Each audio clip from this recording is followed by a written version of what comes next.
திருச்செந்தூர் முருகன் கோயிலில் பக்தர்களிடம் முறைகேடாக பண வசூலில் ஈடுபட்ட அர்ச்சகர் உள்ளிட்ட 7 பேர் சாதாரண பக்தர் போல சென்று அறநிலையத்துறை அமைச்சர் ரமேஷ் நடத்திய ஸ்டிங் ஆபரேஷனில் சிக்கினர்.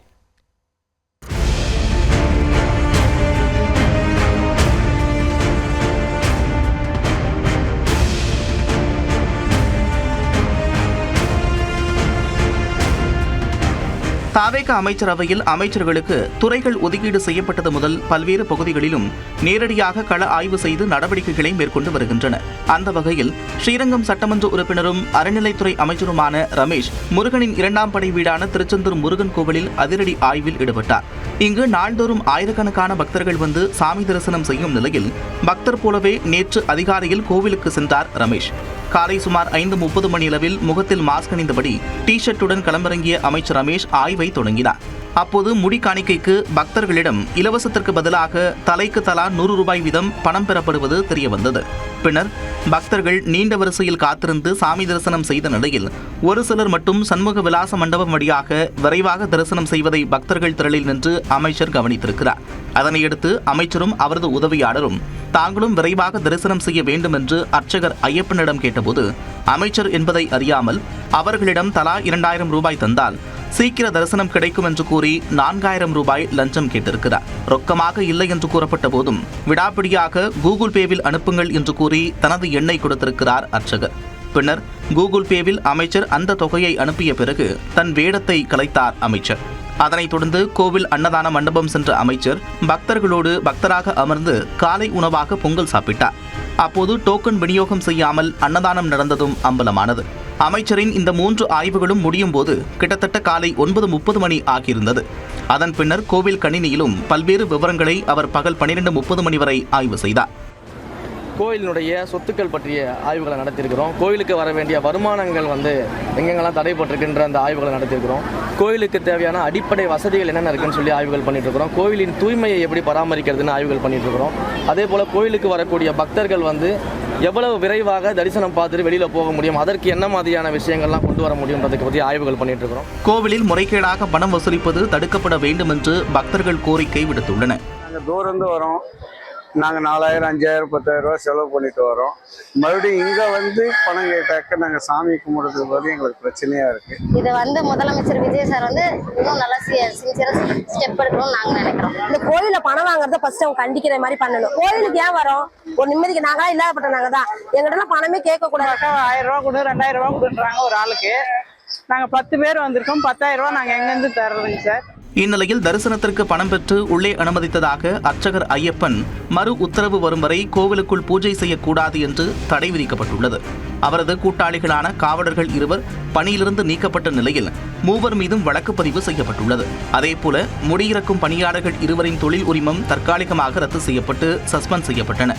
அமைச்சரின் எதிர்பாராத இந்த அதிரடி ஆபரேஷன் லஞ்சம் வாங்கும் ஊழியர்களிடம் அதிர்ச்சியை ஏற்படுத்தியுள்ளது. தொடர்ந்து 1 நிமிட செய்திகளை பார்க்கலாம். பள்ளி சீருடையுடன் மாணவர்கள் இருப்பிடத்திலிருந்து பள்ளி வரையிலும் கட்டணமில்லாமல் பயணிக்கலாம் என்று போக்குவரத்து துறை அமைச்சர் தமிழன் பார்த்திபன் அறிவுறுத்தியுள்ளார். கோடை விடுமுறை முடிந்து 2026, 2027 கல்வியாண்டிற்கான வகுப்புகள் வரும் ஜூன் 4ஆம் தேதி தொடங்கும் என்று பள்ளிக்கல்வித்துறை தெரிவித்துள்ளது. இந்நிலையில் அரசு பேருந்துகளில் பள்ளி மாணவர்கள் கட்டணமின்றி பயணிப்பதற்கான பஸ் பாஸ் அவர்களது பள்ளிகளையே வழங்க நடவடிக்கை எடுக்கப்பட்டு வருகிறது. பஸ் பாஸ் வழங்குவதற்கான கால அளவினை கருத்தில் கொண்டு பள்ளி மாணவர்கள் எந்தவித சிரமமின்றி இருப்பிடத்திலிருந்து பள்ளிக்கு அரசு பேருந்துகளில் கட்டணமின்றி பயணிக்கலாம் என்று அமைச்சர் தமிழன் பார்த்திபன் அறிவுறுத்தியுள்ளார்.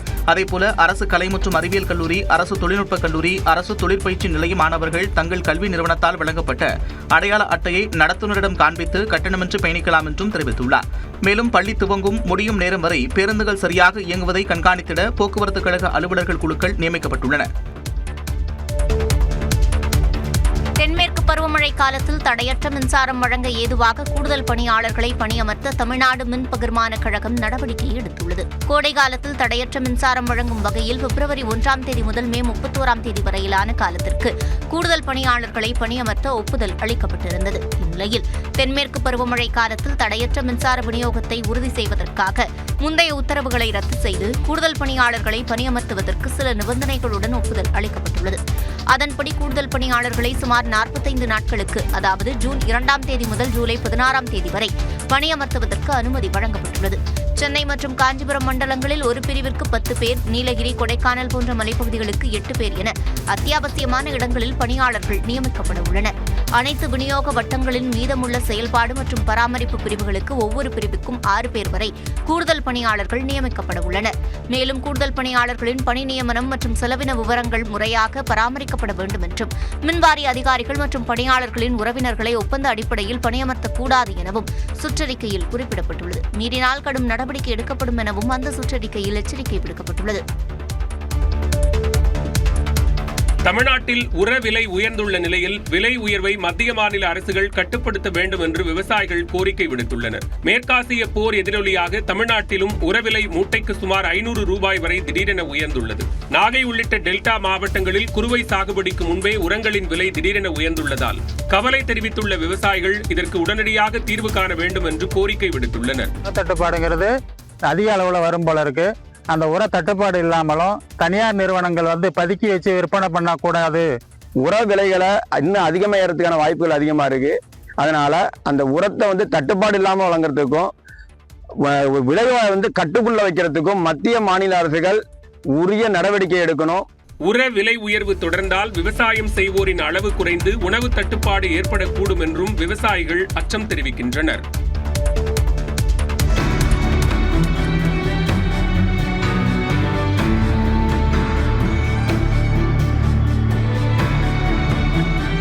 காரைக்குடியில் பாரம்பரிய கட்டட கலைநயத்துடன் கட்டப்பட்டுள்ள இந்த வீட்டின் 100ஆண்டு விழாவை அதன் உரிமையாளர்கள் கொண்டாடினர். சிவகங்கை மாவட்டம் காரைக்குடி அருகே கோட்டையூர் PMA வீதியில் அமைந்துள்ளது சிதம்பர விலாஸ் என்ற வீடு. 100 ஆண்டுகளை கடந்தும் செட்டிநாட்டு கட்டடக்கலையை பறைசாற்றும் விதமாக இந்த வீடு கம்பீரமாக காட்சியளிக்கிறது. 1924ஆம் ஆண்டு அண்ணாமலை என்பவரால் 1 ஏக்கர் நிலத்தில் இந்த வீடு கட்டப்பட்டது. தற்போது 5 தலைமுறையாக இந்த வீடு பராமரிக்கப்பட்டு வருகிறது. பெல்ஜியம் கிரானைட் தூண்களுடன் 25 அடி உயரம் கொண்ட வரவேற்பு வளாகம், 10 அறைகள், 5 கிணறு, 3 சமையல் அறைகளுடன் இந்த வீடு கட்டப்பட்டுள்ளது. எனக்கு தெரிஞ்ச வரைக்கும் 33,000 ரூபாய். அவங்க 3 வருஷம் இந்த வீடை கட்டுறதுக்கு உங்களுக்கு I think he got 3 years கட்டினாங்க. இதை கட்டுறதுக்கு அவங்களுக்கு ரொம்ப பேர் ஹெல்ப்ஃபுல்லாக இருந்திருக்காங்க. லேபர் எல்லாரும் நிறைய ஹெல்ப் பண்ணியிருக்காங்க. நம்மளால இப்போ ஒரு குட்டியோண்டு வீடு கட்டுறதுனாலே ரொம்ப கஷ்டங்க. இவ்வளோ பெரிய வீடை அவ்வளோ அழகான ஆர்கிடெக்சரில், அவ்வளோ அழகான ஒர்க்மேன்ஷிப்பில் அவ்வளோ நல்லா பண்ணி வச்சிருக்காங்க. இன்றும் பாரம்பரியத்தின் அடையாளமாக நிற்கும் இந்த வீடு அந்த பகுதி மக்களின் கவனத்தை பெற்றுள்ளது. தமிழ்நாட்டில் போதைப்பொருள் புழக்கத்தை குறைத்தாலே பெண்களின் பாதுகாப்பை உறுதி செய்ய முடியும் என அமைச்சர் ஆதவ் அர்ஜுனா நம்பிக்கை தெரிவித்துள்ளார். தமிழ்நாடு விளையாட்டு மேம்பாட்டு ஆணையத்தின் கீழ் செயல்பட்டு வரும் விளையாட்டு விடுதிகளில் நடப்பு கல்வியாண்டுக்கான மாணவர்கள் சேர்க்கை நடைபெற்று வருகிறது. 495 இடங்களுக்கான விடுதிகளில் மாணவர் சேர்க்கைக்கு விண்ணப்பித்த மாணவர்களுக்கான மாவட்ட அளவிலான தேர்வுப் போட்டிகள் அந்தந்த மாவட்ட விளையாட்டு அரங்குகளில் நடைபெற்றன. அதில் தேர்ச்சி பெற்றவர்களுக்கு முன்னுரிமை அடிப்படையிலான ஆணையை விளையாட்டுத்துறை அமைச்சர் ஆதவ் அர்ஜுனா வழங்கினார். அப்போது மாணவர்கள் மத்தியில் பேசிய அமைச்சர் ஆதவ் அர்ஜுனா, தமிழ்நாட்டில் போதை கலாச்சாரமே இருக்கக்கூடாது என்பதே முதலமைச்சரின் முதல் நோக்கம் என்றார். தமிழ்நாட்டில் ட்ரக்ஸ் கல்ச்சர் இனிமேட்டு நம்மளுடைய யூத்துக்கு இருக்கவே கூடாது. முதலமைச்சருடைய முதல் விஷயம் இதுதான். மித்ததெல்லாம் அதுக்கப்புறம் தான் மித்த பிரச்சனைகள் அதுக்கப்புறம். அப்ப இந்த தமிழ்நாட்டில் முதல்ல ட்ரக்ஸையும் மது குடிக்கிறதுக்கான விஷயத்தையும் குறைச்சிட்டாலே பெண்கள் பாதுகாப்பு உருவாயிடும். விவசாயத்தை விட கடினமான துறை விளையாட்டு என குறிப்பிட்ட அமைச்சர் ஆதவ் அர்ஜுனா, விளையாட்டுத் துறையில் உள்ள மாணவர்கள் மீது ஆசிரியர்கள் சிறப்பு கவனம் செலுத்த வேண்டும் என அறிவுறுத்தினார். பள்ளி மாணவிகளின் பாதுகாப்பில் சிறப்பு கவனம் செலுத்தப்படுவதாகவும் குற்றவாளிகளுக்கு மிக கடுமையான தண்டனை அளிக்கப்படும் எனவும் பள்ளிக்கல்வித்துறை அமைச்சர் ராஜ்மோகன் உறுதியளித்துள்ளார். சென்னை சிந்தாதிரிப்பேட்டையில் உள்ள பள்ளியில் மாணவர் சேர்க்கை குறித்து ஆய்வு செய்த பிறகு செய்தியாளர்களை சந்தித்த அவர் இதனை தெரிவித்தார். தமிழ் தாய் வாழ்த்து நம்முடைய அரசாங்கம் எப்போதும் தமிழுக்கு தான் முதல் முக்கியத்துவம் தருவோம். அது வெறுமனை மேடைகளை பேசிட்டு அதுக்கப்புறம் அப்படியே வர்றது கிடையாது. ஏன்னா அதை நாங்கள் ஒரு பொலிட்டிக்கல் விஷயங்கிறத தாண்டி அது நம்முடைய ப்ரைட், அது நம்முடைய முக்கியமான விஷயம். அதனால அதுக்கு சட்டப்படி முறைப்படி அதை செய்யணுங்கிறதுக்காக தான் நம்ம குறிப்பிட்டிருக்கிறோம். தமிழ்த்தாய் வாழ்த்து விவகாரத்தில் சட்ட ரீதியான அணுகுமுறைகளை மேற்கொண்டு வருவதாகவும் அமைச்சர் விளக்கமளித்தார். குழந்தைகளுக்கு ஏதாவது பிரச்சனைனா உடனடியாக அவங்க அந்த நம்பர்ஸ், டால் ஃப்ரீ நம்பர்ஸ் அப்ரோச் பண்ண முடியும். இதுல 4 துறை சம்பந்தப்பட்டிருக்கு. ஒன்னு அந்த பள்ளிக்கல்வித்துறை. அந்த பள்ளிக்கல்வித்துறை அந்த விக்டிமோட நிற்போம். அந்த விக்டிம்க்கு என்ன நீதியோ அது வாங்கி தரதை நிற்போம். மிக கடுமையான தண்டனை அந்த குற்றவாளிகளுக்கு வாங்கி தரப்படும். அரசு பள்ளிகளில் 4 லட்சம் மாணவர்களை புதிதாக சேர்க்க இலக்கு நிர்ணயிக்கப்பட்டுள்ளதாகவும் அமைச்சர் ராஜ்மோகன் குறிப்பிட்டார். தென்காசி மற்றும் நெல்லையில் முகமூடி அணிந்து பொதுமக்களை அறிவாளால் வெட்டிவிட்டு தப்பி ஓடிய 4 பேரை காவல்துறையினர் கைது செய்தனர். ஆலங்குளம் அருகே உள்ள நெட்டூர் கிராமத்தில் நடந்த திருமண விழாவில் முகமூடி அணிந்து வந்த அடையாளம் தெரியாத நபர்கள் அங்கிருந்தவர்களை சரமாரியாக வெட்டிவிட்டு தப்பி ஓடினர். இந்த தாக்குதலில் அதே பகுதியைச் சேர்ந்த அருள்மாறன், சந்தோஷ்குமார், ராயப்பன், மார்க், ரமேஷ், அமல்ராஜ் ஆகிய 6 பேர் காயமடைந்தனர். இதனையடுத்து காயமடைந்தவர்கள் ஆலங்குளம் அரசு மருத்துவமனைக்கு அனுப்பி வைக்கப்பட்டனர். குற்றவாளிகளை கைது செய்யக்கோரி உறவினர்கள் சாலை மறியல் போராட்டத்தில் ஈடுபட்டனர். இந்நிலையில் இருசக்கர வாகனத்தில் தப்பியோடிய கும்பல் ஆலங்குளத்திலிருந்து மானு செல்லும் சாலையில் சென்றதாக தெரிகிறது. தெற்குப்பட்டி அருகே வேகமாக சென்ற அவர்களை கிராம மக்கள் தடுத்து நிறுத்தியதாக கூறப்படுகிறது. அப்போது ஏற்பட்ட வாக்குவாதத்தில் அங்கு நின்றிருந்த முபாரக் மற்றும் அப்துல் ரஹ்மான் ஆகியோரை அரிவாளால் வெட்டியிருக்கின்றனர். நெட்டூரில் நடந்த அரிவாள் வெட்டு சம்பவத்திற்கும் இதற்கும் தொடர்பு உண்டா என்ற கோணத்தில் காவல்துறையினர் விசாரணை நடத்திய நிலையில் நெல்லையை அடுத்த சேரன்மாதேவி அருகே 4 பேரை கைது செய்தனர். முன் விரோதத்தால் தாக்கினார்களா அல்லது வேறு ஏதேனும் காரணமா என்று காவல்துறையினர் விசாரணையில் ஈடுபட்டுள்ளனர். கர்நாடக முதலமைச்சர் சித்தராமையா தனது பதவியை ராஜினாமா செய்ததை தொடர்ந்து அடுத்த முதல்வரை தேர்ந்தெடுப்பதற்கான காங்கிரஸ் சட்டமன்ற கட்சி கூட்டம் இன்று நடைபெறுகிறது. காங்கிரஸ் மேலிடத்தின் உத்தரவின் பேரில் வியாழக்கிழமையன்று சித்தராமையா தனது முதலமைச்சர் பதவியை ராஜினாமா செய்த நிலையில் அவரது ராஜினாமா கடிதம் அதிகாரப்பூர்வமாக ஏற்றுக்கொள்ளப்பட்டுள்ளது. இருப்பினும் இடைக்கால முதலமைச்சராக அவர் தொடர்கிறார். இந்நிலையில் அடுத்த முதலமைச்சரை தேர்வு செய்வதற்கான ஆலோசனைக் கூட்டம் பெங்களூருவில் உள்ள விதான்சௌதாவின் மாநாட்டு அரங்கில் நடைபெறுகிறது. இந்த கூட்டத்திற்கு சட்டமன்ற கட்சித் தலைவர் என்ற முறையில் சித்தராமையா தலைமை தாங்குகிறார்.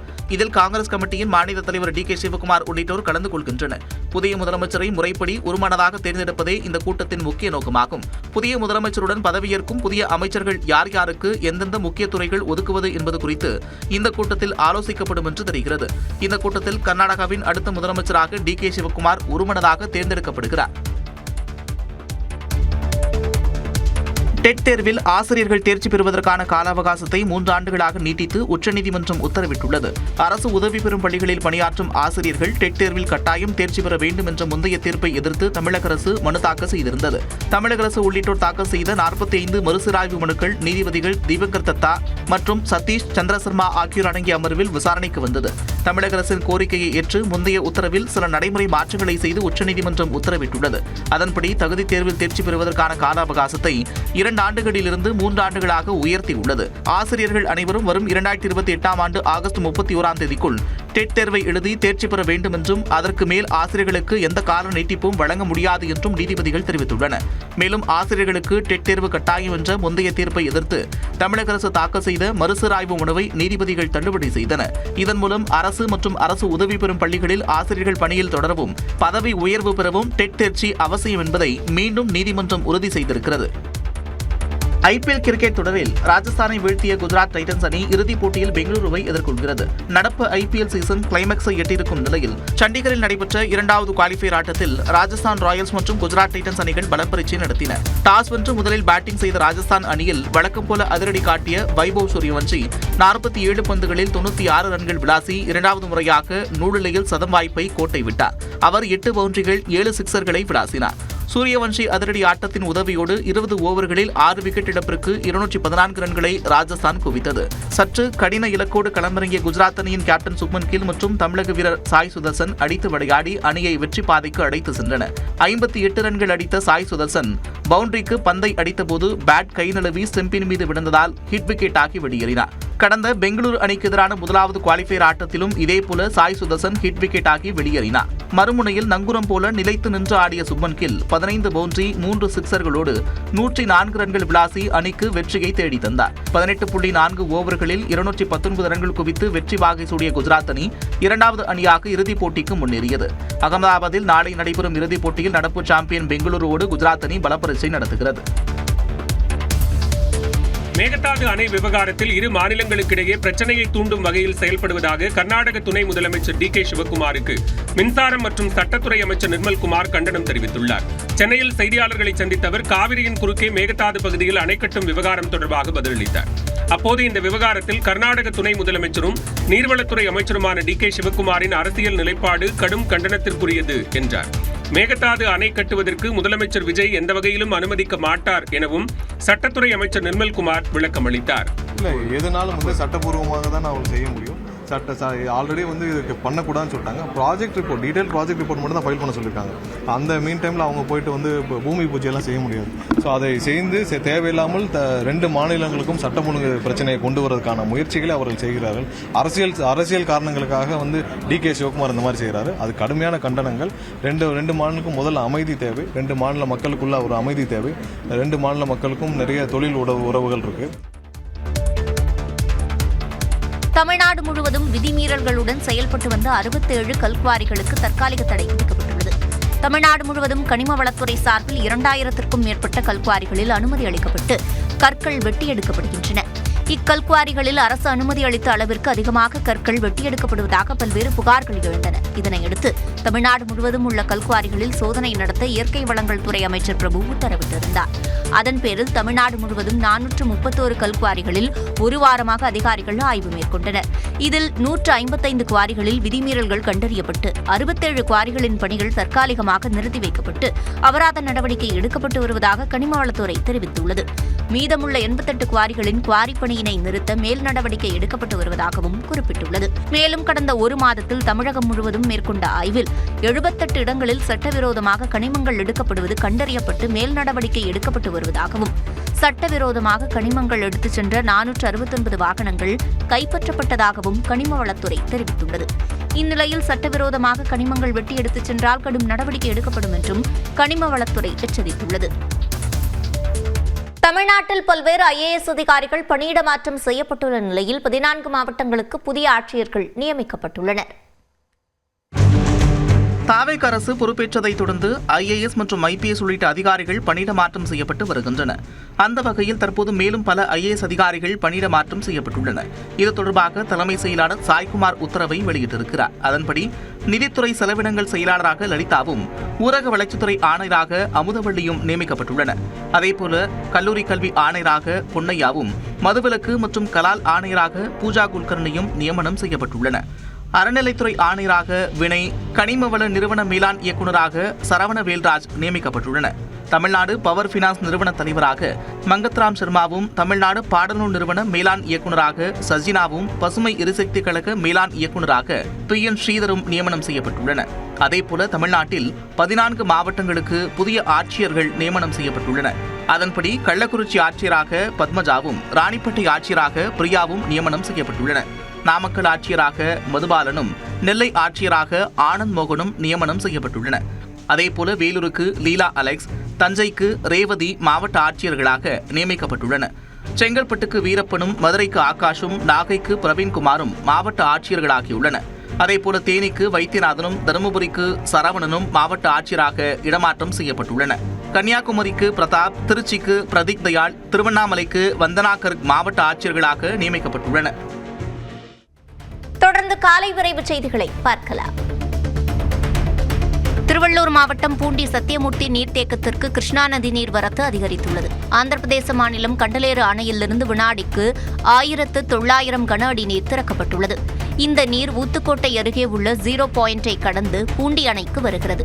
ஆரம்பத்தில் வினாடிக்கு 5 கன அடி வீதம் வந்த நீர்வரத்து தற்போது 70 கன அடியாக அதிகரித்துள்ளது. இந்த நீர்வரத்தால் பூண்டி அணையின் நீர்மட்டம் படிப்படியாக உயர்கிறது. திருப்பத்தூர் மாவட்டம் ஆம்பூர் அருகே இருசக்கர வாகனம் மீது லாரி மோதிய விபத்தில் கல்லூரி மாணவர் உயிரிழந்தார். மாதனூர் பகுதியைச் சேர்ந்த 18 வயதான பிரதீப் குடியாத்தம் பகுதியில் உள்ள தனியார் பாலிடெக்னிக் கல்லூரியில் படித்து வந்தார். இந்நிலையில் காலை இருசக்கர வாகனத்தில் கல்லூரிக்கு சென்ற பிரதீப் மீது அந்த வழியாக வந்த லாரி மோதியது. இதில் படுகாயமடைந்த பிரதீப் மருத்துவமனைக்கு கொண்டு செல்லும் வழியில் உயிரிழந்தார். நீலகிரி மாவட்டம் முதுமலை வனப்பகுதியில் இருசக்கர வாகனத்தில் சென்ற இருவரை யானை துரத்தியதால் பரபரப்பு ஏற்பட்டது. கூடலூர் மைசூர் சாலையில் உள்ள துரப்பள்ளி பகுதியில் சாலை ஓரத்தில் யானை மேய்ச்சலில் ஈடுபட்டது. 2 பேர் இருசக்கர வாகனத்தில் அந்த யானையை கடந்து செல்ல முயன்றபோது அவர்களை யானை துரத்தியது.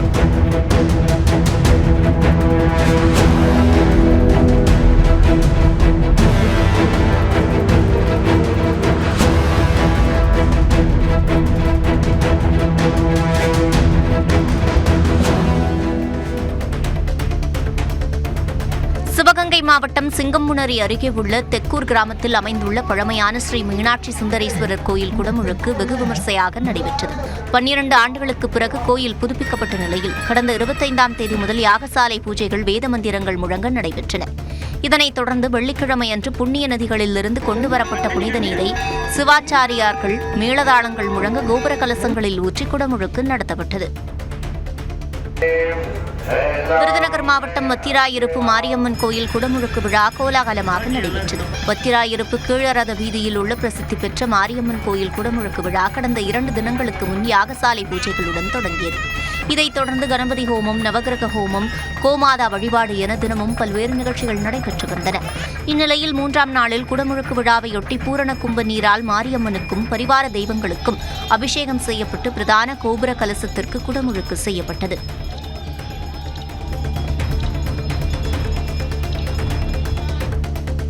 திருவள்ளூர் அருகே வரதட்சணை கொடுமையை தட்டி கேட்ட மாமனாரை அடித்து கொலை செய்த மருமகனை காவலர்கள் தேடி வருகின்றனர்.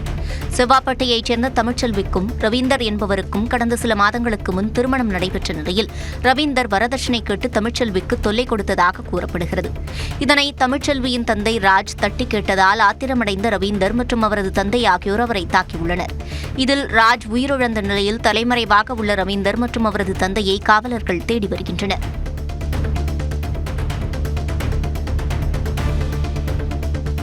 சிவகங்கை மாவட்டத்தில் 2 கார்கள் நேருக்கு நேர் மோதிக்கொண்ட விபத்தில் ஒருவர் உயிரிழந்த நிலையில் 7 பேர் படுகாயமடைந்தனர். மானாமதுரையைச் சேர்ந்த ரவி தனது குடும்பத்தினருடன் மதுரையிலிருந்து சிவகங்கை நோக்கி வந்துள்ளார்.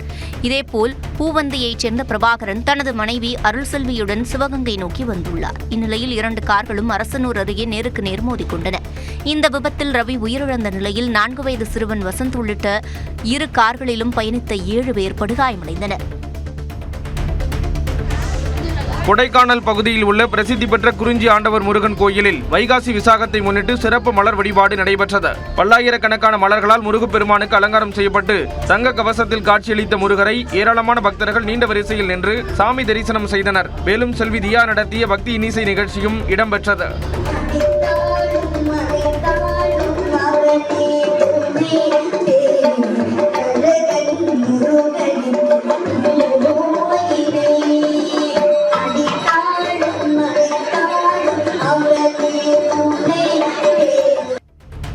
திருவாரூர் அருகே திமுக பிரமுகர் வீட்டில் பூட்டை உடைத்து 13 சவரன் நகை மற்றும் 1/2 கிலோ வெள்ளி திருடப்பட்டுள்ளது. குன்னியூரைச் சேர்ந்த சுரேஷ் குடும்பத்துடன் உறவினர் வீட்டிற்கு சென்றிருந்தார். அந்த நேரத்தில் வீட்டின் முன்பக்க கதவை உடைத்து உள்ளே நுழைந்த நபர்கள் நகை பணத்தை திருடிச் சென்றுள்ளனர். இது தொடர்பாக திருவாரூர் காவல் நிலையத்தில் புகார் அளிக்கப்பட்ட நிலையில் விசாரணை நடைபெறுகிறது. ராமநாதபுரம் பகுதியில் வீடுகளின் பூட்டை உடைத்து நகை திருடிய 2 கைது செய்யப்பட்டனர். கடந்த 10ஆம் தேதி வல்லபை நகர் பகுதியில் உள்ள வீடுகளில் நள்ளிரவில் புகுந்து 50 சவரன் நகை மற்றும் பணத்தை திருடிச் சென்ற அர்ஜுன், வேட்டைக்காரன் ஆகியோர் பிடிபட்டனர். அவர்களிடம் 46 சவரன் தங்க கட்டிகள் மற்றும் 1 லட்சம் ரூபாய் பணம் பறிமுதல் செய்யப்பட்டது. அதேபோல் அரசு மருத்துவமனையில் மூதாட்டியிடம் நகை மோசடி செய்த நபரும், முகூர்த்த நாளில் பெண்களிடம் சங்கிலி பறிப்பில் ஈடுபட்ட அஜித்குமார் மற்றும் முனீஸ்வரன் ஆகியோரும் கைது செய்யப்பட்டுள்ளனர்.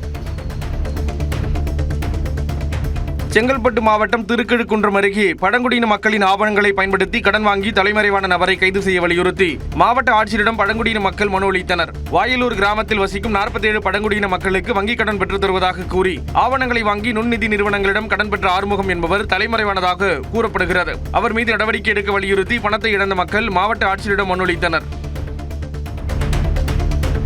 தமிழகத்தில் நிதிநிலை குறித்து 2 வாரத்தில் வெள்ளை அறிக்கை தாக்கல் செய்யப்படும் என நிதியமைச்சர் மரிய வில்சன் தெரிவித்துள்ளார். புதுச்சேரியில் நடந்த ஜூனியர் கூடைப்பந்து போட்டியில் வென்றவர்களுக்கு பரிசளித்த பின் அவர் இதனை கூறினார். ஒயிட் பேப்பர் ப்ரிப்பரேஷன் போயிட்டு இருக்கு. முதலமைச்சர் சொன்ன மாதிரி ஒயிட் பேப்பர் வந்து நம்ம டிஸ்க்ளோஸ் பண்ணணும். ஆக்சுவலாக அது அண்டர் ப்ராசஸில் இருக்கு. அடுத்த கட்டமாக ரிவைஸ் பட்ஜெட்டில் எங்களோட உங்களுக்கு கேட்குற கொஸ்டின்ஸ் எல்லாம் ஆன்சர் ஆகும். மயிலாடுதுறை மாவட்டம் கருவாழக்கரை கிராமத்தில் அமைந்துள்ள காமாட்சியம்மன் கோயிலில் தீமிதி திருவிழா நடைபெற்றது. திரளான பக்தர்கள் தீமிதித்து தங்களது நேர்த்திக் கடனை செலுத்தினர்.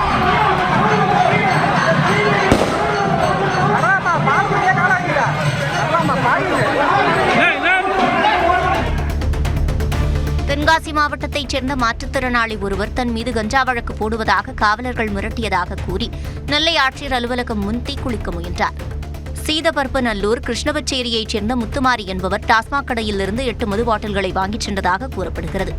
அப்போது வாகன சோதனையில் ஈடுபட்டிருந்த காவலர்கள் அவரை வழிமறித்து மது பாட்டில்களை பறிமுதல் செய்ததுடன் வழக்கு போடுவதாக மிரட்டியதாகவும் கூறப்படுகிறது. இதனை கண்டித்து முத்துமாரி தீக்குளிக்க முயன்றார். வேலூர் மாவட்டம் பழைய வசூரைச் சேர்ந்த பால் வியாபாரியை அடித்துக் கொன்றவர்களை கைது செய்ய கோரி உறவினர்கள் மறியலில் ஈடுபட்டனர். பாஸ்கர் என்பவரின் மாடுகள் பிரம்மபுரத்தில் உள்ள பட்டாபி என்பவரின் நிலத்தில் பயிர்களை மேய்ந்ததாக கூறப்படுகிறது. இதனால் பட்டாபி உள்ளிட்ட 4 பேர் பாஸ்கரை தாக்கிக் கொன்றதாக குற்றஞ்சாட்டப்படுகிறது. அவர்களை கைது செய்ய கோரி மறியலில் ஈடுபட்ட பாஸ்கரின் உறவினர்களுக்கும் காவல்துறையினருக்கும் இடையே தள்ளுமுள்ளு ஏற்பட்டது. இதனைத் தொடர்ந்து 50க்கும் மேற்பட்டோர் கைது செய்யப்பட்டனர். தமிழ்நாட்டின் புதிய டிஜிபியாக மகேஷ்குமார் அகர்வாலை மாநில அரசு தேர்வு செய்துள்ளது. தமிழ்நாடு காவல்துறையின் தலைமை பொறுப்பான சட்டம் ஒழுங்கு டிஜிபி பதவி கடந்த 5 மாதங்களாக அதிகாரி நியமனம் செய்யப்படாமல் பொறுப்பு நியமனமே இருந்து வந்தது. இந்த பதவியை பொறுத்தவரை டிஜிபி ஓய்வு பெறுவதற்கு 3 மாதங்களுக்கு முன்பாகவே தகுதியான மூத்த ஐபிஎஸ் அதிகாரிகளின் பட்டியலை மத்திய பணியாளர் தேர்வாணையமான யுபிஎஸ்சிக்கு மாநில அரசு அனுப்பி வைக்க வேண்டும். அதிலிருந்து யுபிஎஸ்சி பரிந்துரைக்கும் 3வரில் ஒருவரை தமிழக அரசு டிஜிபியாக தேர்வு செய்யும். கடந்த திமுக ஆட்சி காலத்தில் இந்த நடைமுறை பின்பற்றப்படாமல் பொறுப்பு டிஜிபியாக வெங்கட்ராமன் நியமிக்கப்பட்டிருந்தார். சட்டம் ஒழுங்கு டிஜிபியாக இருந்த சங்கர் ஜிவால் கடந்த ஆண்டு ஓய்வு பெற்ற நிலையில் அந்த பொறுப்பு வெங்கட்ராமனுக்கு மாற்றப்பட்டது. இந்த நியமனத்திற்கு பல்வேறு தரப்பினரும் கடும் எதிர்ப்பு தெரிவித்தனர். பின்னர் சட்டமன்ற தேர்தல் நடத்தை விதிமுறைகள் அமலில் இருந்த நேரத்தில் சந்தீப் ராய் ரத்தோரை டிஜிபியாக தேர்தல் ஆணையம் நியமித்தது. தற்போது ஆட்சி மாற்றம் நிகழ்ந்து தாவேக் அரசு பொறுப்பேற்றிருக்கும் நிலையில் புதிய டிஜிபியாக மகேஷ்குமார் அகர்வாலை தமிழக அரசு தேர்வு செய்துள்ளது. அண்மையில் யுபிஎஸ்சி டிஜிபி நியமனத்திற்கான உயர்நிலை தேர்வு குழு கூட்டம் நடைபெற்றது. அதில் பதவி மூப்பு அடிப்படையில் ராஜீவ்குமார், சந்தீப் ராய் ரத்தோர், மகேஷ்குமார் அகர்வால் ஆகிய 3 உயரதிகாரிகளின் பெயர்களுக்கு தேர்வாணையம் ஒப்புதல் அளித்தது. அந்த வகையில் இவர்களில் தமிழக அரசு மகேஷ்குமார் அகர்வாலை டிஜிபியாக தேர்வு செய்துள்ளது. பஞ்சாப் மாநிலத்தைச் சேர்ந்தவரான மகேஷ்குமார் அகர்வால் 1994 பேட்ச் தமிழக பிரிவு ஐபிஎஸ் அதிகாரி ஆவார். தற்போது எல்லை பாதுகாப்பு படையின் சிறப்பு டிஜிபியாக பணியாற்றி வருகிறார். சிவில் சர்வீஸ் தேர்வு எழுதி 22 வயதில் ஐபிஎஸ் அதிகாரியாக பொறுப்பேற்ற இவர் தேனி, தூத்துக்குடியில் எஸ்பியாக பணியாற்றியுள்ளார். பின்னர் பஞ்சாப், ஹரியானா, ஜம்மு காஷ்மீரில் சிபிஐ எஸ்பியாக பணியாற்றியவர் ஐஜியாக பணி உயர்வு பெற்று மீண்டும் தமிழ்நாடு திரும்பி சிபிசிஐடி ஐஜியாக பதவி வகித்தார். தொடர்ந்து மதுரை மாநகர காவல் ஆணையர், சென்னை மாநகர காவல் ஆணையராகவும் பணியாற்றினார். சிறந்த பணிக்கான குடியரசுத் தலைவர் பதக்கத்தையும் பொது சேவையில் சிறந்து விளங்கியதற்காக முதலமைச்சர் பதக்கத்தையும் இவர் வென்றுள்ளார். சேலத்திலிருந்து சென்னை சென்ற ரயிலில் சுமார் 5.5 கோடி ரூபாய் கொள்ளையடிக்கப்பட்ட சம்பவத்தில் இவர் தலைமையிலான சிபிசிஐடி தான் கொள்ளையர்களை கைது செய்தது. சென்னை சென்ட்ரல் ரயில் நிலைய குண்டுவெடிப்பு, சென்னை மென்பொறியாளர் உமா மகேஸ்வரி கொலை போன்ற வழக்குகளில் திறம்பட செயலாற்றியதற்கு பாராட்டு பெற்றவர்.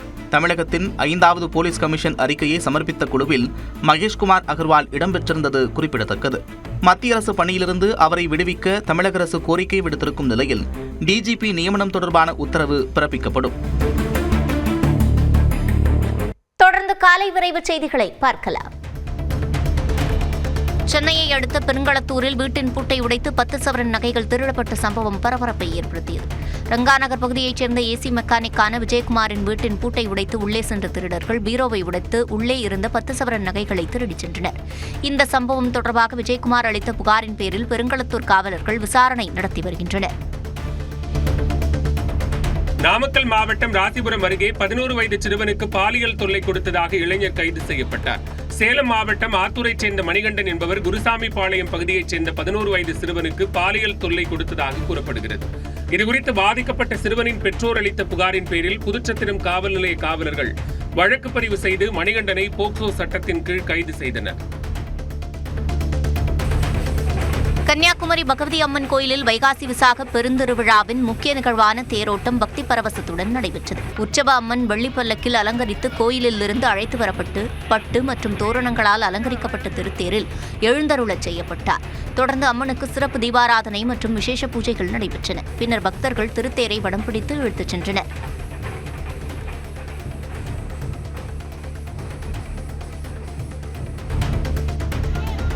ராணிப்பேட்டை மாவட்டம் அரக்கோணம் அருகே பரமேஸ்வரமங்கலம் பகுதியில் சீரான மின்சாரம் வழங்கப்படவில்லை என கூறி பொதுமக்கள் திடீர் சாலை மறியலில் ஈடுபட்டனர். கடந்த சில நாட்களாக அடிக்கடி மின்தடை ஏற்பட்டு வருவதாகவும் மின்வாரிய அதிகாரிகளிடம் புகார் தெரிவித்தும் நடவடிக்கை எடுக்கப்படவில்லை என்றும் அவர்கள் குற்றம் சாட்டினர். இதையடுத்து அரக்கோணம் காஞ்சிபுரம் தேசிய நெடுஞ்சாலையில் 100க்கும் மேற்பட்டோர் மறியலில் ஈடுபட்டதால் போக்குவரத்து கடுமையாக பாதிக்கப்பட்டது.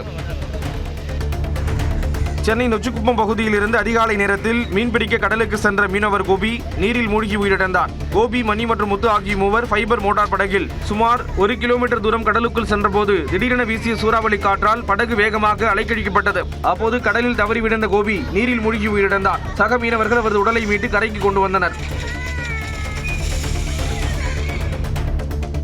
கிளாம்பாக்கம் பேருந்து நிலையத்தில் பயணி ஒருவர் மீது அரசு பேருந்து மோதி விபத்தின் சிசிடிவி காட்சிகள் வெளியாகி பரபரப்பை ஏற்படுத்தியுள்ளது. 6வது நடைமேடையில் சென்ற பழவந்தாங்கலைச் சேர்ந்த ஜெயசங்கர் என்பவர் மறைமலை நகர் செல்லும் அரசு பேருந்து மோதி பலத்த காயமடைந்தார். அவர் குரோம்பேட்டை அரசு மருத்துவமனையில் அனுமதிக்கப்பட்டுள்ள நிலையில் விபத்துக்கு காரணமான அரசு பேருந்து ஓட்டுநர் கிஷோர் கைது செய்யப்பட்டார்.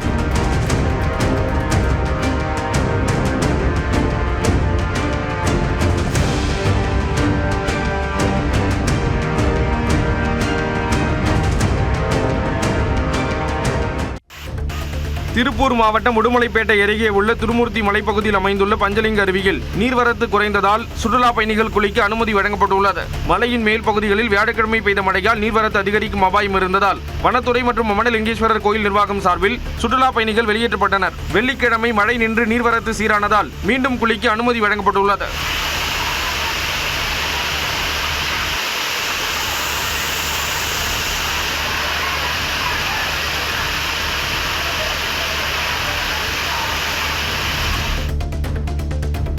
திண்டுக்கல் மாவட்டத்தில் 12ஆம் வகுப்பு தேர்வு எழுதிய மாணவிக்கு பாலியல் தொல்லை கொடுத்ததாக இளைஞர் போக்சோ வழக்கில் கைது செய்யப்பட்டார். வேடச்சந்தூரில் வசித்து வரும் கறிக்கடை தொழிலாளி மன்சூர் அலி மாணவி ஒருவரை தனது வீட்டிற்கு அழைத்துச் சென்று பாலியல் துன்புறுத்தலில் ஈடுபட்டதாக தெரிகிறது. மாணவியின் குடும்பத்தினர் அளித்த புகாரின் பேரில் மன்சூர் அலியை காவல்துறையினர் கைது செய்தனர். உடந்தையாக இருந்த மன்சூர் அலியின் தாயார் உள்ளிட்ட 3 பேரை தேடி வருகின்றனர். புதுக்கோட்டை மாவட்டம் ஆலங்குடியில் மதுபோதையில் வீட்டில் புகுந்து பெண்ணை கத்தியால் குத்திய சம்பவத்தில் 2 சிறார்கள் உட்பட 3 பேரை காவல்துறையினர் கைது செய்தனர். கேவிஎஸ் தெருவில் செந்தில் மகாலட்சுமி தம்பதி வசித்து வருகின்றனர். மதுபோதையில் இவரது வீட்டிற்குள் புகுந்த கும்பல் ஜன்னல் கண்ணாடிகளை அடித்து நொறுக்கியதோடு மகாலட்சுமியை கத்தியால் குத்திவிட்டு தப்பி ஓடினர். காயமடைந்த மகாலட்சுமி அளித்த புகாரின் பேரில் அதே பகுதியைச் சேர்ந்த பிரகதீஸ்வரன் மற்றும் 17 வயதுடைய 2 சிறுவர்களை கைது செய்தனர். மேலும் சிலரை தேடி வருகின்றனர். சிவகங்கை அருகே 17 வயது சிறுமியை பாலியல் வன்கொடுமை செய்த இளைஞருக்கு 61 ஆண்டுகள் சிறை தண்டனை விதித்து போக்சோ நீதிமன்றம் உத்தரவிட்டது. கோமாளிப்பட்டியைச் சேர்ந்த கருப்பசாமி கடந்த 2022ஆம் ஆண்டு சிறுமியை பாலியல் வன்கொடுமை செய்த நிலையில் அவருக்கு 4000 ரூபாய் அபராதத்துடன் சிறை தண்டனையும் விதித்து சிவகங்கை போக்சோ நீதிமன்றம் உத்தரவிட்டது. புதுக்கோட்டை தொழிலாளர் நலத்துறை அலுவலகத்தில் அமைச்சர் முகமது பர்வேஸ் ஆய்வு செய்தபோது திடீரென்று மின்தடை ஏற்பட்டது. தமிழ்நாட்டில் பல்வேறு இடங்களில் முன்னறிவிப்பு இல்லாத மின்வெட்டு நடைபெறுவதாக மக்கள் குற்றம் சாட்டி வருகின்றனர். இந்த நிலையில் புதுக்கோட்டையில் தொழிலாளர் நலத்துறை அலுவலகத்தில் அமைச்சர் முகமது பர்வேஸ் அதிகாரிகளுடன் ஆய்வு மேற்கொண்டார். அப்போது 20 நிமிடங்கள் வரை மின்தடை ஏற்பட்டது. நீலகிரி மாவட்டம் பந்தலூரில் உள்ள முருகன் கோயிலில் கும்பாபிஷேக விழா விமர்சையாக நடைபெற்றது. வேத மந்திரங்கள் முழங்க கோயில் கலசங்களில் புனித நீர் ஊற்றப்பட்டு சிறப்பு பூஜைகள் நடைபெற்ற நிலையில் உள்ளூர் மக்கள் மட்டுமன்றி நடிகர் கணேஷ், நடிகை ஆர்த்தி மற்றும் ஜப்பான் நாட்டைச் சேர்ந்தவர்களும் சாமி தரிசனம் செய்தனர்.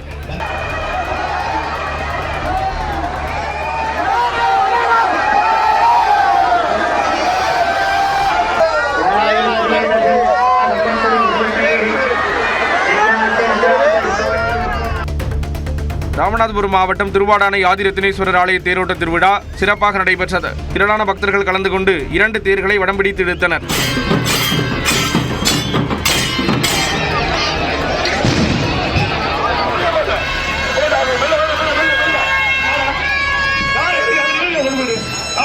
வைகாசி விசாக திருவிழாவை முன்னிட்டு மயிலாடுதுறையில் அமைந்துள்ள மயூரநாதர் கோயிலில் திருத்தேர் உற்சவம் நடைபெற்றது.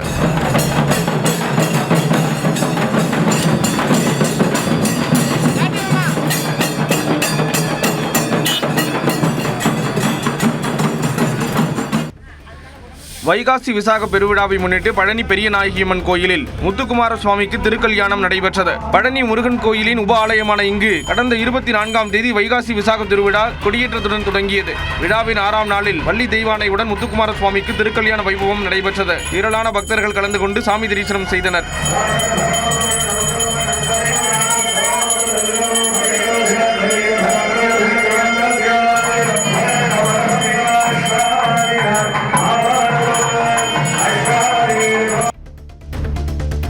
எரிபொருள் சிக்கனத்தை வலியுறுத்தி மத்திய இணையமைச்சர் எல் முருகன் சென்னை மெட்ரோ ரயிலில் பயணம் மேற்கொண்டார். சொந்த வாகன பயன்பாட்டை குறைத்து மெட்ரோ மற்றும் ரயில்கள் போன்ற பொது போக்குவரத்தை அதிகமாக பயன்படுத்த பிரதமர் மோடி வேண்டுகோள் விடுத்திருந்தார். இந்த நிலையில் மத்திய இணையமைச்சர் எல் முருகன் மெட்ரோ ரயிலில் பயணித்தார். கோவையிலிருந்து வானம் மூலம் சென்னை வந்தவர் அங்கிருந்து காரில் செல்லாமல் மெட்ரோ ரயில் மூலம் அரும்பாக்கம் சென்றார். மாண்புமிகு பிரதமர் சொன்ன பிறகு நிறைய பேர் இன்னைக்கு நாட்டில் எல்லாருமே பொது போக்குவரத்தை அதிகமாக பயன்படுத்துறாங்க.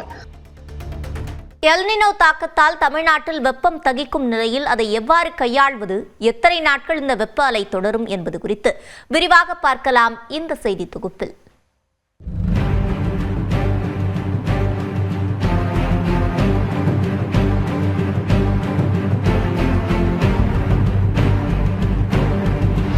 இந்திய பெருங்கடல் மேல்பரப்பில் நிலவும் எல்னினோ வெப்பநிலை மாறுபாட்டால் கடந்த சில நாட்களாக கோடை வெயில் வாட்டி வதைத்து வருகிறது. தமிழ்நாட்டில் கத்திரி வெயில் என்று அழைக்கப்படும் அக்னி நட்சத்திரம் 28ஆம் தேதியுடன் நிறைவடைந்த போதிலும் சென்னை, வேலூர் உள்ளிட்ட பல்வேறு பகுதிகளில் ததித்து வரும் வெப்பத்தை தாங்க முடியாமல் மக்கள் தவித்து வருகின்றனர். இந்த வருஷம் பார்த்தீங்கன்னா ரொம்ப அதிகமாகவே இருக்குது. 106, 107ன்னு சொல்கிறாங்க. அனல் காற்று அதிகமாக இருக்குது. வண்டியில் போக முடியல. ஒரு நாளைக்கு நாங்கள் வந்து ஒரு 70-100 கிலோமீட்டர் வரைக்கும் வண்டியில் பயணம் செய்கிறோம். தினசரி வெயிலோட தாக்கம் வந்து அதிகமாக இருந்தனால காத்தால ஏஞ்ச உடனே வேலைக்கு போக முடியல. வெயில் வந்து 7 மணிக்கே வந்து வர ஸ்டார்ட் ஆயிடுது. இதனால பொதுமக்கள் போயிட்டு வர்றதுக்கு வந்து ரொம்ப அலட்சியலாக இருக்குது. பகல் நேரங்களில் வெளியே நடமாட முடியாத அளவிற்கு அனல் காற்று வீசும் நிலையில் உடலின் நீர்ச்சத்தை உறிஞ்சி எடுக்கும் வெயிலின் தாக்கம் மிகவும் ஆபத்தானது என்று மருத்துவர்கள் எச்சரிக்கின்றனர். மேலும் ததிக்கும் வெயிலில் வெளியே வருவதை தவிர்க்குமாறு அறிவுறுத்தும் மருத்துவர்கள் ஹீட் ஸ்ட்ரோக் போன்ற வெயிலால் ஏற்படும் பாதிப்புகளிலிருந்து எவ்வாறு தற்காத்துக் கொள்வது என்பது குறித்து விளக்குகின்றனர். நம்ம டெம்பரேச்சர் இன்க்ரீஸ் ஆகும்போது உடம்புல இருக்கிற தண்ணி சத்தெல்லாம் போயிடும். ஸோ இப்போ ஒன்றுமே இல்லை, ஒரு டம்ளரில் தண்ணி வச்சோம்னா ட்ரையில் தண்ணியெல்லாம் போயிடும். ஸோ இது ஃபுல்லாக ட்ரை ஆனோன்னு பார்த்தீங்கன்னா ஃபர்ஸ்ட் வந்து தலை சுத்தல் ஆரம்பிக்கும். அதுக்கப்புறம் ஜிஐ சிம்டம்ஸ், அதாவது வாமிட்டிங், இல்லை லூஸ் டூல்ஸ், இல்லைன்னா வயிறு வலி இதில் போல் ஆகலாம். சிவியர் ஹெட்டேக் இருக்கலாம். அதே போல் மயக்கம் வரலாம். ஏன்னா தண்ணி சத்துலாம் போச்சுன்னா பிபிலாம் ஹோல்ட் ஆகாது, மயக்கம் வரலாம். இம்மீடியட்டாக வந்து நம்ம ஃபஸ்ட்டு கூலான பிளேஸு, அது மாத்திரம் இல்லாமல் கோல்ட் சலைன்ஸ், அதாவது ஐஸ் கோல்ட் சலைன்ஸ். ஐஸ் கோல்ட்னா ரொம்ப எக்ஸ்ட்ரீம் கோல்டில், அதாவது அட்லீஸ்ட் கோல்டாக இருக்கிற வாட்டர், கோல்ட் வாட்டரை கூடவே ஃபேனை வச்சு அந்த எவாப்ரேட் பண்ணுறதுக்கு பண்ணுவோம். பெரியவர்களையே கோடை வெயில் தலை சுற்ற வைத்து வரும் நிலையில் குழந்தைகளுக்கு ஏற்படும் ஹீட் ஸ்ட்ரோக் போன்ற வெயில் பாதிப்புகள் மிக மோசமானது என்றும் அதை தடுக்கும் வழிமுறைகளை குழந்தைகள் நல மருத்துவர்கள் பரிந்துரைக்கின்றனர். காட்டன் கிளாத்ஸ் வேர் பண்ணி போகிறது 11 to 4 தான் உங்களுக்கு தெரியும், ரொம்ப ஸ்பீக்காக இருக்கும். ஸோ அந்த மாதிரி நேரத்தில் ஸ்கூலில் வந்து கொஞ்சம் சீக்கிரமாக ஸ்டார்ட் பண்ணிடுவாங்க. அதே மாதிரி அந்த டைம் முடிச்ச உடனே மூடுவாங்க. அப்புறம் வந்து குழந்தைகளுக்கு கூட்டிகிட்டு போகிறப்ப ஒரு ஹேட், ஒரு தொப்பி அணிக்கிறது, ஒரு அம்ப்ரெல்லா, ஒரு கொடையை எடுத்துகிட்டு போகிறது. ஸ்போர்ட்ஸ் பீரியட், கேம்ஸ் பீரியட்லாம் வந்து அந்த டைம் இல்லாமல் விளையாட வைக்கிறது, ஒரு ஷேடட் ஏரியாஸில் வைக்கிறது. அதே நேரம் எல்னினோ காரணமாக தமிழ்நாட்டில் வெப்ப அலை வீசுவதற்கு வாய்ப்பு இல்லை என்று தெரிவித்துள்ள தென்மண்டல வானிலை ஆய்வு மையத்தின் இயக்குநர் துரை, ஜூன் முதல் வாரத்தில் தென்மேற்கு பருவமழை தொடங்கும் என்று தெரிவித்துள்ளார். தமிழ்நாட்டை பொறுத்தவரை வெப்பலை வீசுவதற்கான வாய்ப்புகள் ரொம்ப கம்மி. அப்படி இருந்தால் ஒரு சில இடங்களில், சப்போஸ் நம்ம north Tamil Nadu, north west Tamil Nadu, coastal பகுதிகளில் வந்து ஒரு சில இடங்களில் வந்து அந்த டெம்பரேச்சர் வந்து 2-3 டிகிரி அதிகமாக உணரப்படும்.